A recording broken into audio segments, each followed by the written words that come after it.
वालेकुम बच्चों, कैसे हैं आप सब। उम्मीद है कि आप सब लोग जो है वो खैर आफियत से होंगे।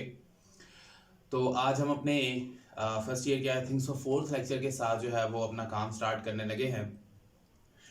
तो बेटा पिछले कुछ लेक्चर्स में हमने पहले तो बेसिक्स को डिस्कस किया था कि हमारी ट्रिग्नोमेट्री की जो बेसिक्स हैं वो क्या हैं, और उसके बाद फिर हमने एक्सरसाइज 1.1 का क्वेश्चन नंबर 8 तक नहीं, क्वेश्चन नंबर जो है वो जी 6 तक हमने हमारा काम कर लिया था। अब 6 के बाद हमारे यहाँ पर जितने भी क्वेश्चन स्टार्ट हो रहे हैं वो सबके सब वर्ड प्रॉब्लम्स हैं, और वर्ड प्रॉब्लम्स कोई इतनी ज़्यादा इंपॉर्टेंट नहीं होती, लेकिन फिर भी हम जो है हमारे पास जो टोटल वर्ड प्रॉब्लम्स हैं 7 से लेकर 17 तक, ठीक है। लेकिन हम जो है बस उसको 12 तक ही करेंगे, आगे भी हम करना चाहें तो कर सकते हैं, लेकिन वो इतनी ज़्यादा इंपॉर्टेंट नहीं है, इस वजह से अभी फ़िलहाल हम उनको नहीं करेंगे। अगर हमें लगा कि इसकी ज़रूरत है तो हम बाद में इनको किसी एक लेक्चर में ये बाकी जो क्वेश्चन है वो कर लेंगे, अदरवाइज इनको करने की ज़रूरत नहीं है।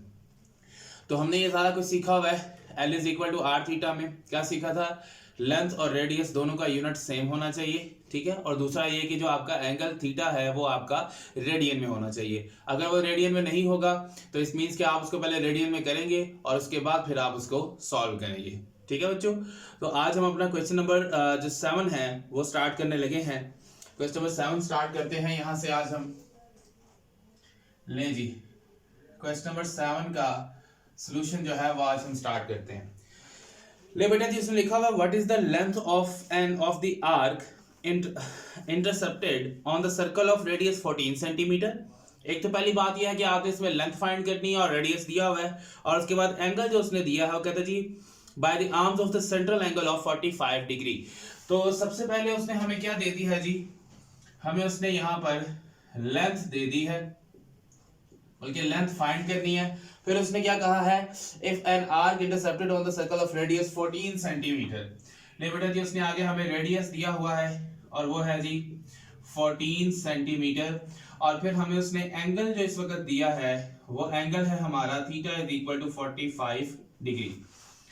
अब यहां पर हमें नजर तो आ रहा है कि हमारा L is equal to R theta का फॉर्मूला यहां पर यूज होगा, लेकिन यहां पर मसला ये है कि वो थीटा जो है आपका डिग्री में है, तो उसको पहले हम किस में कन्वर्ट करेंगे, पहले हम उसको रेडियन में कन्वर्ट करेंगे, और उसको रेडियन में कन्वर्ट करने के बाद फिर हम उसको सॉल्व करेंगे।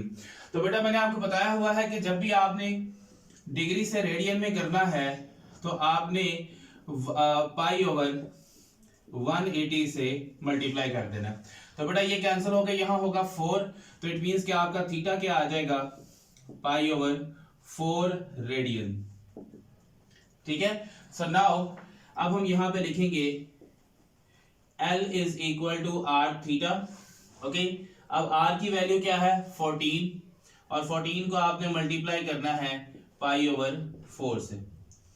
तो बेटा हम कैलकुलेटर से इसको मल्टीप्लाई करते हैं तो हमारे पास जो वैल्यू यहाँ पे आएगी 14 मल्टीप्लाई बाय पाई ओवर 4, तो आपके पास जो वैल्यू यहाँ पर आएगी वो होगी आपकी 10.99। यहाँ पे वैल्यू आपकी आ जाएगी 10.99। अब यूनिट क्या होगा, जो आर का यूनिट है वो सेंटीमीटर है, तो इसका मतलब यहाँ पर भी सेंटीमीटर ही आ जाएगा। तो ये बेटा आपका क्या आ गया जी, ये आपका यहाँ पर आंसर आ गया है, L is equal to 10.99 centimetre. अच्छा जी, इसको आप 11 भी कह सकते हैं। उसके बाद बेटा क्वेश्चन नंबर 8 है, हम क्वेश्चन नंबर 8 पे चलते हैं। क्वेश्चन नंबर 8 में उसने हमें क्या दिया है, क्या लिखा है, उसकी स्टेटमेंट को जरा हम थोड़ा सा रीड कर लेते हैं। और उसकी स्टेटमेंट में क्या कहा गया है, find the radius of the circle. बड़ी सिंपल बात, उसने कह दी कि आपने इसका रेडियस फाइंड करना है, ठीक है जी। नेक्स्ट वो बात हमें क्या कह रहा है, in which the arms of the central angle of measure is 1 radian. तो बेटा जी उसने हमें आगे एंगल भी दिया है, और एंगल उसने कितना दिया हमें 1 रेडियन, ये उसने हमें एंगल दे दिया है। नेक्स्ट वो कह रहा है cut off the arc of length 35 centimetre. तो बेटा नेक्स्ट उसने हमें लेंथ भी दे दी है, और वो लेंथ उसने हमें कितनी दी है जी 35 सेंटीमीटर। तो बेटा एंगल हमारा पहले रेडियन में है, तो सीधा सीधा फॉर्मूला लगेगा, now L is equal to R theta. तो बेटा यहाँ पे आ जाएगा R is equal to L divided by theta. तो बेटा 35 को जब आप 1 पे डिवाइड करेंगे तो आपका आंसर वही आएगा जो ऊपर होगा, और वो क्या है 35, और इसका यूनिट भी क्या होगा सेंटीमीटर, ठीक है जी। तो यही बेटा इसका आंसर आ गया सेंटीमीटर में, ठीक है। क्योंकि हमारे पास नीचे था 1, तो जब आप उसको 1 पे डिवाइड करेंगे तो आपका आंसर जो है वो फिर वही आ जाएगा। उसके बाद बेटा क्वेश्चन नंबर 9 है। क्वेश्चन नंबर 9 को हम सॉल्व करते हैं जी। यहाँ से क्वेश्चन नंबर 9 का सोल्यूशन लेते हैं हम। क्वेश्चन नंबर 9 में उसने क्या कहा है कि a railway train is running on the circular track of radius 500 metre. तो बेटा सबसे पहले तो उसने हमें रेडियस दे दिया, उसने दिया जी रेडियस, और रेडियस कितना है 500 मीटर, ये उसने रेडियस दे दिया हमें। नेक्स्ट वो कहता है running on the circular track of radius 500 metres at the rate of 30 kilometre per hour. बेटा ये उसकी स्पीड उसने दी है हमें।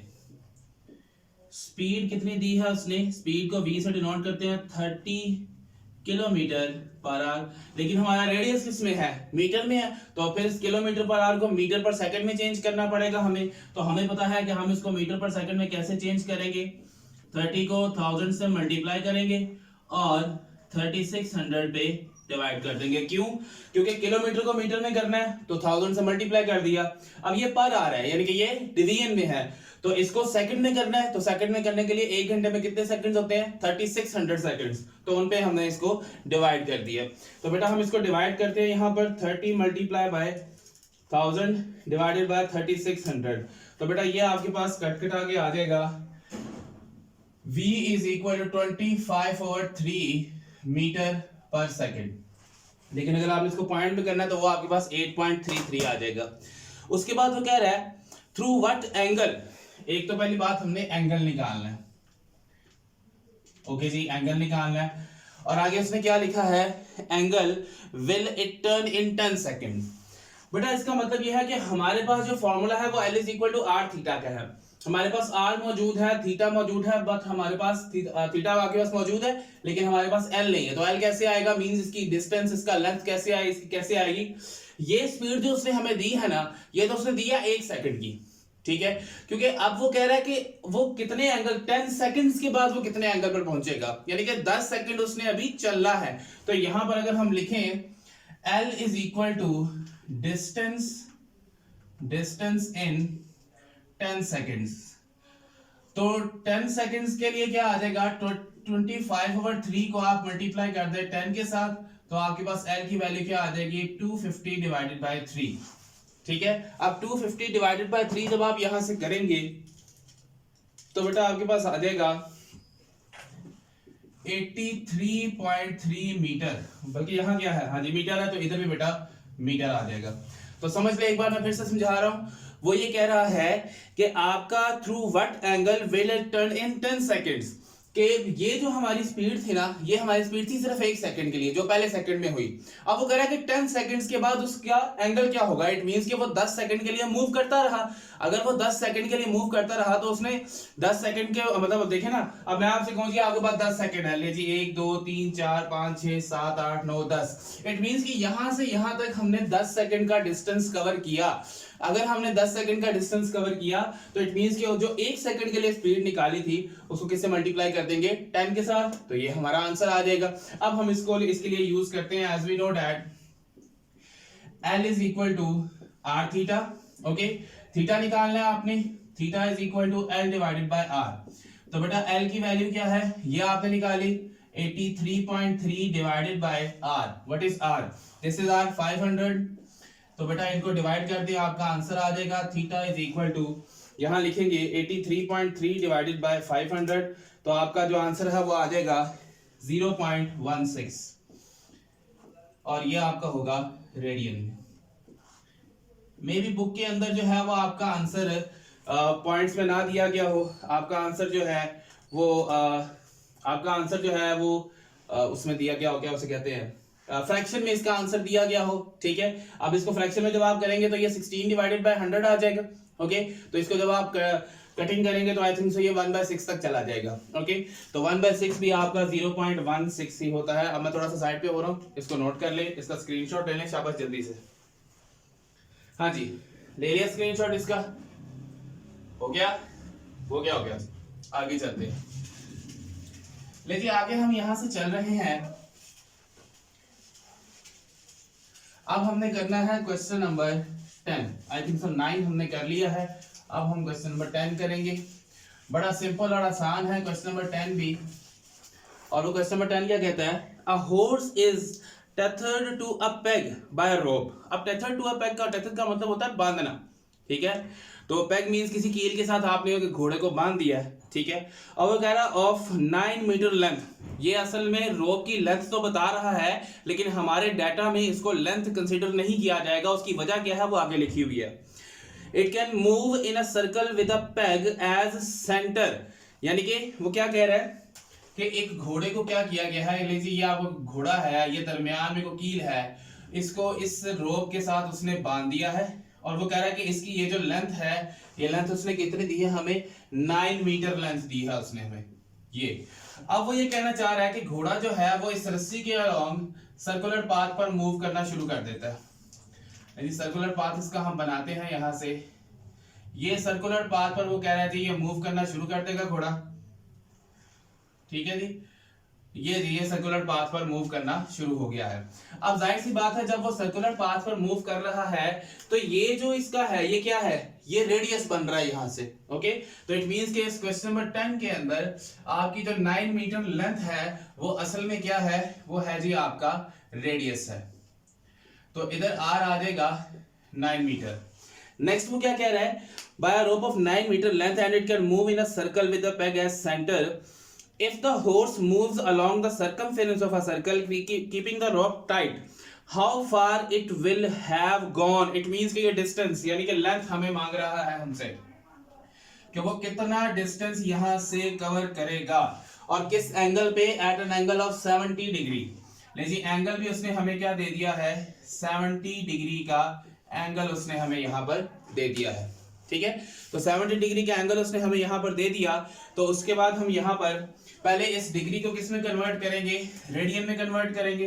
तो बेटा इधर आ जाएगा theta is equal to 70 multiply by pi over 180। तो बेटा पाई ओवर 180 को जरा डिवाइड करके देख लें हम कि हमारे पास क्या आता है, 70 डिवाइडेड बाय 180। तो बेटा ये आपके पास आ जाएगा 7 पाई ओवर 100 आ जाएगा। पहले जरा एक मिनट वैल्यूज देख लें इसकी, ठीक है जी। हमने वैल्यूज जो है वो बिल्कुल ठीक लिखी हुई हैं, ओके जी। तो बेटा यहाँ पर आपके पास क्या आ जाएगा, यहाँ पे जब ये 0 0 से कैंसिल होगा तो आपके पास आ जाएगा 7 पाई ओवर 18, ओके। तो ये आपका किस में हो गया, ये आपका हो गया जी रेडियंस में। अब आपने क्या करना है, L is equal to R theta, बड़ा सिंपल सा formula. So as we know that L is equal to R theta. तो बेटा L वैसे फाइंड करना, तो R की वैल्यू क्या है 9 मल्टीप्लाई बाय 7 पाई ओवर 18। तो बेटा 9 to 18, तो आपके पास क्या बचा 7 पाई ओवर 2। तो बेटा 7 पाई ओवर 2 हम यहां से कैलकुलेट कर लेते हैं, 7 पाई ओवर 2। तो बेटा आपका आंसर जो आएगा वो है 10.99। तो ये भी आपका 10.99 आ रहा है। इसको अगर आप 11 मीटर करना चाहते हैं तो बेटा 11 मीटर भी आप इसको लिख सकते हैं यहाँ पर, वो आपकी अपनी मर्जी है। या आपने इसको 11 मीटर लिखना है या आप इसको 10.99 मीटर लिखना चाहते हैं, तो वो बेटा आपकी अपनी मर्जी है, ठीक है जी। तो ये आपका यहाँ से आंसर आ गया है। उसके बाद नेक्स्ट क्वेश्चन जो है वो भी बहुत आसान है। जो आपका नेक्स्ट क्वेश्चन है क्वेश्चन नंबर 11, बड़ा सिंपल और आसान क्वेश्चन है। उस क्वेश्चन में क्या लिखा है, क्वेश्चन में ये लिखा है the pendulum of the clock is 20 centimetre long, ठीक है जी, 20 सेंटीमीटर लॉन्ग है। As it swings through an angle of 20 degree each second, how far does. अब देखें 20 सेंटीमीटर लॉन्ग का मतलब क्या है कि ऊपर से स्विंग है, जुड़ा हुआ है, तो क्या कर रहा है, अगर हम इसको पूरा घुमा दें तो ये क्या होगा कि अपने इस अबाउट के गिर्द सर्कल के पूरे सर्कल में मूव करेगा इस पॉइंट पे। अब वो इस तरह से मूव कर रहा है स्विंग, ठीक है। तो इट मींस कि ये जो चीज है, जैसे यहां पर हमें ये लेंथ नजर आ रही थी, ये लेंथ नहीं रेडियस था, उसी तरह हमें ये स्विंग की जो लेंथ उसने हमें दी है, सॉरी पेंडुलम की क्लॉक की जो लेंथ उसने हमें दी है, जो स्विंग कर रहा है अपने ऊपर से, वो 20 सेंटीमीटर है। इट मींस कि वो आपका क्या है, रेडियस है, वो आपकी लेंथ नहीं है। तो यहां से बेटा आपके पास आ जाएगा रेडियस, रेडियस है 20 सेंटीमीटर, ठीक है जी। नेक्स्ट वो हमें क्या कह रहा है, how far does the tip of the pendulum move, कि वो कितना दूर जो है वो मूव करेगा, ठीक है, इन 1 सेकेंड। यानी कि आपने डिस्टेंस निकाल ले और डिस्टेंस को L कहा गया है और एंगल हमें जो यहां पर दिया गया है वो है 20 डिग्री का एंगल। तो इसको पहले रेडियन में कर ले, theta is equal to 20 multiply by pi over 180। ठीक है जी। तो बेटा यहां से हमारे पास क्या बचेगा, 0 0 से कैंसिल हो जाएगा, तो बेटा यहां पे आ जाएगा π/9 रेडियन, ये कैंसिल होगा तो यहां पे आएगा 9। तो अब हमारे पास now L is equal to R theta. तो बेटा थीटा की वैल्यू क्या है, यहां से हमने वैल्यू निकालनी है L की। L is equal to R क्या है 20 को आपने मल्टीप्लाई करना है π/9 से। तो बेटा अभी इसको 20 को π/9 से मल्टीप्लाई कर लेते हैं। तो 20 multiply by pi divided by 9। तो बेटा आपका जो आंसर आएगा वह 6.98। और बेटा यहां से ये क्या है, सेंटीमीटर है, तो इसका मतलब इसका यूनिट भी क्या होगा आपके पास, सेंटीमीटर ही होगा। ठीक है जी। तो बेटा ये आपका यहां से आंसर आ चुका है।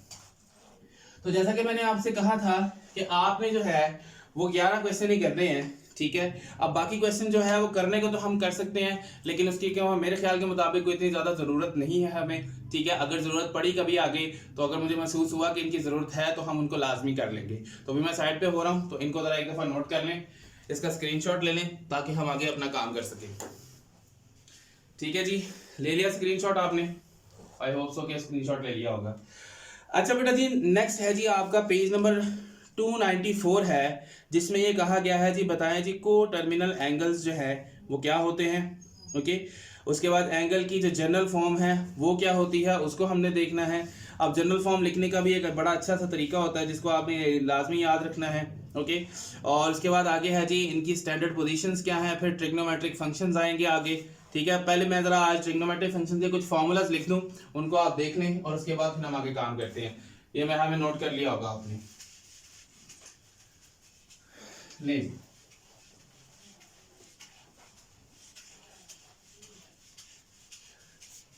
जी, पहले हम यहां से देखते हैं कि हमारी जो जनरल एंगल के फॉर्म है, ये पेज नंबर 294 पे सबसे नीचे लिखी हुई है कि हमारा जो जनरल एंगल है, अगर हम जनरल एंगल की फॉर्म यहां पे लिखना चाहें तो जनरल एंगल की फॉर्म उसने यहां पर क्या लिखी है, थीटा प्लस 2k पाई। यहां पर जो उसने लिखी है वो क्या है, थीटा प्लस 2k पाई। अब याद रखना है कि आपने जो पाई की वैल्यू, के की वैल्यू है वो आपने यहाँ पर 1 ही रखनी है। ठीक है। अगर आप के की वैल्यू 1 रखेंगे तो इधर क्या आ जाएगा, थीटा प्लस 2 पाई, क्योंकि 1 तो है वो बीच में से खत्म हो जाएगा। तो थीटा प्लस 2 पाई, के बिलोंग टू यहाँ पे उसने लिखा भी हुआ कि सेट ऑफ इंटीजर्स में से है, और वो आपका 1 ही आपने लेना है। सपोज कि अब इसकी समझ कैसे आएगी आपको, देखें मैं कहता हूँ कि आपके पास कोई एंगल है 480। ठीक है। 480 को आपने जनरल फॉर्म में लिखना है। बेटा हमें ये पता है कि हमारा जो 2 पाई है वो क्या है आपका 360 डिग्री होता है। ठीक है। अगर हमारा 2 पाई जो है वो 360 डिग्री है, तो इसका मतलब ये है कि हम यहां से अगर, बल्कि आप इस k को अगर लिखना चाहें तो चले बीच में लिख लें आप 2k पाई। अब इसको आप समझिएगा ये आपका 360 डिग्री है। अब आपके पास टोटल एंगल क्या है, टोटल एंगल आपके पास क्या है 480। तो 480 में से 360 तो हमने यहाँ पे लिख दिए, तो बाकी कितने बचे 120, तो वो बेटा आपका यहाँ पर आ जाएगा। ठीक है। ये आपकी क्या हो जाएगी, जनरल फॉर्म ऑफ 480। ठीक है। इसी तरह अगर आपने कोई और एंगल लिखना है, जैसे हम यहाँ पे लिखते हैं, तो कोई और एंगल हम यहाँ से क्या लिखते हैं, हम यहाँ पे लिख देते हैं जी 780 लिख देते हैं। ठीक है। तो 780 के लिए अगर हमने इसकी फॉर्म यहाँ पे लिखनी हो 780 की, तो बेटा क्या लिखेंगे हम यहाँ पे, इधर लिख देंगे जी 2k पाई हम यहाँ पे लिखेंगे प्लस। अब ये 2k पाई मैंने आपको पहले बताया है कि ये आपका 2k पाई जो है ये इस वक्त क्या है आपका 360 डिग्री का एंगल है। ठीक है। तो इसका मतलब ये है कि आप 780 में से 360 को माइनस कर दें तो आपके पास यहां पर क्या बचेगा, यहां पर क्या बचेगा 420 का एंगल बच जाएगा। ठीक है। तो अब यहां से आप कोई भी जो एंगल है उसकी जो 360 आप इसकी जो जनरल फॉर्म है वो आसानी से यहां पर लिख सकते हैं। ठीक है। तो हमेशा आप देखना याद रखना है कि आपका जो 2k पाई है वो आपका क्या है 360 डिग्री के इक्वल है, और उसको हम इस तरह की जनरल फॉर्म में आसानी से लिख सकते हैं। और ये बात आप लोगों ने 10th क्लास के चैप्टर नंबर 7 के अंदर भी पढ़ी हुई है कि किसी भी एंगल की जनरल फॉर्म को हम किस तरह से लिखते हैं। उसके बाद बेटा हमारे पास यहां पर कुछ आ जाते हैं क्वाड्रेंटल एंगल्स। बेटा याद रखना है कि क्वाड्रेंटल एंगल्स बड़ी सिंपल सी बात है। वो कहता है जी क्वाड्रेंटल एंगल्स जो है उन एंगल्स को कहा जाता है जो कहां पर एंड होते हैं, एक्स एक्सिस पर या फिर वाई एक्सिस पर। अब अगर हम यहां से देखें, हम यहाँ पे ये एक छोटा सा एक प्लेन बनाते हैं। अब हमें ये पता है कि हमारा एक्स एक्सिस और वाई एक्सिस है, ये हमारा 0 का एंगल है, ये हमारा 90 का एंगल है, ये 180 का एंगल है, ये 270 का एंगल है, और यहाँ पर ही क्या आता है 360 का एंगल आता है। 0 तो जाहिर सी बात है, हमें पता है 0 ही है, तो हम यहाँ से स्टार्ट करेंगे तो इधर आ जाएगा 360 डिग्री आ जाएगा। मैंने क्या कहा कि आपके वो एंगल्स जो एक्स एक्सिस या वाई एक्सिस पर फॉल हो, वाई एक्सिस के ऊपर आए। मतलब ये नहीं है कि वो आपके पहले क्वाड्रेंट में, दूसरे में, तीसरे या चौथे में आए। मैंने क्या कहा है कि वो एंगल जो आपके एक्स एक्सिस पर या वाई एक्सिस पर आए। तो इट मींस कि क्वाड्रेंटल एंगल में हमारे पास कौन कौन से एंगल हैं जो एक्स एक्सिस और वाई एक्सिस पे आ रहे हैं। एक है जी आपका 90 डिग्री का एंगल, ठीक है जी। उसके बाद है जी आपका 180 डिग्री का एंगल, फिर आपका कौन सा है जी 270 डिग्री का एंगल, और फिर कौन सा है जी 360 डिग्री का एंगल। तो ये वो एंगल्स हैं आपके जो किसके ऊपर आते हैं, जो एक्स एक्सिस और वाई एक्सिस के ऊपर आते हैं। और वो एंगल्स जो आपके एक्स एक्सिस और वाई एक्सिस के ऊपर आएंगे उनको हम क्या नाम देंगे, क्वाड्रेंटल एंगल्स का नाम देंगे, ठीक है जी। तो इसके बाद ये तो हमारे हो गए, ये आपका पेज नंबर 295 पे लिखा हुआ था क्वाड्रेंटल एंगल्स के बारे में, ओके। अब इसके बाद जो हमारे पास काम है वो है ट्रिग्नोमेट्रिक फंक्शंस का। अब ट्रिग्नोमेट्रिक फंक्शंस में बेटा मैंने आप सबको बताया भी हुआ है, 10th क्लास में भी हमने पढ़ा था कि 6 तरह की ट्रिग्नोमेट्रिक रेशियोज होती हैं। कौन कौन सी होती हैं जी, साइन थीटा, कॉस थीटा, ठीक है। उसके बाद टेन थीटा, और आगे उनके रेसिप्रोकल्स आ जाते हैं, कोसेकेंट थीटा। मैं यहाँ पे लिखता हूँ, उसको आप लिखते जाइएगा साथ साथ। ले जी, ये नोट कर लिया आप लोगों ने, ठीक है जी, होप से नोट कर लिया होगा, ओके जी। तो अब हम यहां से लिखते हैं जरा ट्रिग्नोमेट्रिक फंक्शंस की हम यहां बात करते हैं। तो यहां पे आ जाएगा ट्रिग्नोमेट्रिक